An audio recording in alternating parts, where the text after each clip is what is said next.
Salam sehat, salam sejahtera untuk kita semua. Perkenalkan, nama saya Kosma Supardi. Saya dari Universitas Pancasakti Bekasi, Fakultas Ekonomi dan Bisnis, jurusan akuntansi. Untuk NIM saya yaitu 2902250006. Di sini saya akan menjelaskan tugas yang diberi oleh dosen, yaitu untuk mata kuliahnya etika bisnis. Saya akan menjelaskan atau mempresentasikan hasil tugas saya. Baik, untuk soalnya di sini kita disuruh untuk memperhatikan atau mengamati seorang pelaku bisnis yang ada di sekitar kita.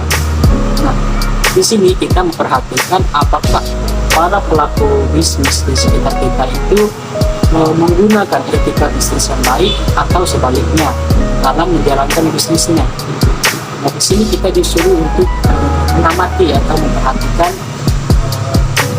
etika para pelaku bisnis itu. Jika para pelaku bisnis itu melakukan etika yang baik, saya gambarkanlah bagaimana situasi dan kondisi yang terjadi terkait dengan cerita etika bisnis mereka.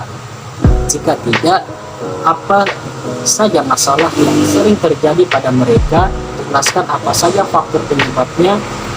Terakhir, kita disuruh untuk jelaskan bagaimana cara mengatasi atau beri saran untuk perbaikan di masa yang akan datang. Sebelum kita masuk ke intinya, yaitu kita harus mengetahui apa sih etika bisnis itu. Nah, etika bisnis ini adalah suatu ajaran untuk membedakan antara salah dan benar, dan tindakan yang dilakukan dalam kegiatan bisnis dengan tidak menyalahi aturan organisasi dan masyarakat.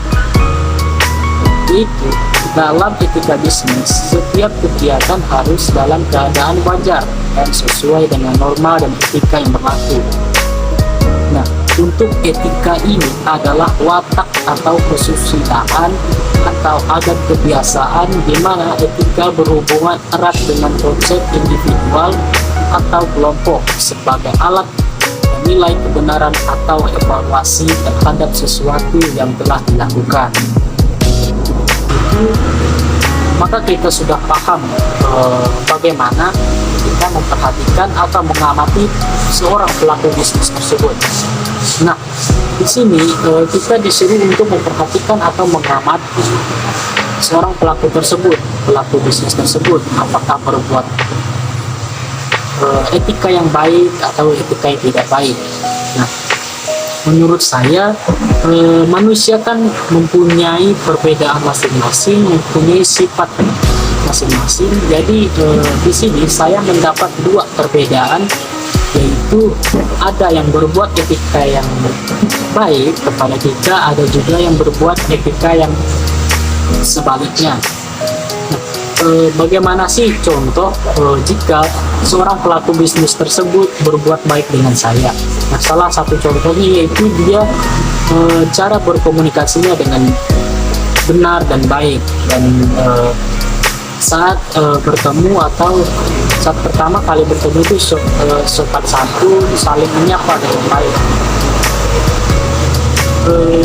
Dan saat berbicara itu dengan menggunakan kata-kata yang baik, lemah lembut, dan berkata dengan sopan. Jika kita bertemu dengan orang lain dan kita berbuat atau berkomunikasi baik dengan orang lain, begitu juga orang lain akan berkomunikasi dengan baik dengan kita, yaitu berbuat juga baik dengan kita. Nah, jika yang satu perbedaannya lagi, saya mendapatkan etika bisnis yang seorang pelaku itu sebaliknya itu dengan tidak baik, berbuat baik. Nah, salah satu contohnya itu tadi kan di soalnya itu jelaskan apa masalah yang sering terjadi pada mereka jika mereka tidak membuat atau berperilaku yang tidak baik. Masalah-masalahnya itu mungkin ya mungkin ada yang terjadi pada mereka itu mungkin sudah menjadi kebiasaan mereka, atau karena mereka tidak menyukai kelakuan seorang lawan bicaranya, karena mereka berbuat perilaku yang tidak etis. Nah, di sini juga tadi kita disuruh menjelaskan apa saja faktor penyebabnya. Mungkin ya, faktor penyebabnya itu orang tersebut secara sengaja bersikap tidak baik seperti itu untuk keuntungan dirinya sendiri, dan standar etika orang tersebut berbeda dengan pada masyarakat umumnya.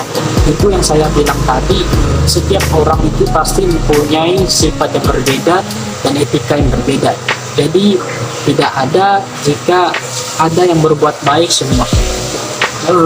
Selanjutnya adalah saran saya untuk kedepannya, kita selalu bersikap baik kepada orang lain, sapa menyapa dengan baik kepada orang lain, sopan dengan lawan bicara. Jika kita berbuat baik, selalu baik kepada orang lain, itu juga sebaliknya orang tersebut pasti akan berbuat baik kepada kita. Jika kita berkomunikasi atau berbuat baik atau sopan dengan orang lain, maka orang tersebut juga akan berbuat baik kepada kita. Begitu juga sebaliknya, jika kita berbuat baik kepada orang lain, maka orang lain itu akan berbuat baik juga kepada kita. Janganlah berbuat baik, sesungguhnya perbuatan baik itu dapat menghindari seseorang dari keburukan. Kebaikan di atas keburukan, membalas kebaikan kepada orang-orang yang berbuat baik itu wajar. Membalas kebaikan kepada orang yang tidak berbuat baik bisa meningkatkan derajat.